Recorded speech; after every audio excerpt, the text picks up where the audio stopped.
بسم اللہ الرحمن الرحیم۔ سیدنا علی بن ابی طالب 21 رمضان المبارک 40 ہجری کو جمعے کی رات شہادت کے بلند رتبے پر فائز ہوئے۔ آپ نے 4 سال 9 ماہ 3 دن خلافت کی۔ آپ کو سیدنا حسن، حسین اور عبداللہ بن جعفر نے غسل دیا۔ آپ کو 3 چادروں میں کفن دیا گیا۔ آپ کے لخت جگر سیدنا حسن رضی اللہ تعالی عنہ نے آپ کی نماز جنازہ پڑھائی۔ آپ کو کس جگہ دفن کیا گیا، اس بارے میں مورخین کا اختلاف پایا جاتا ہے۔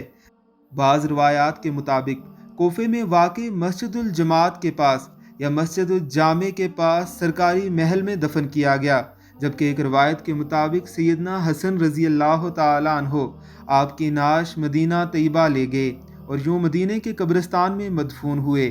اللہ رب العزت ہی بہتر جانتے ہیں۔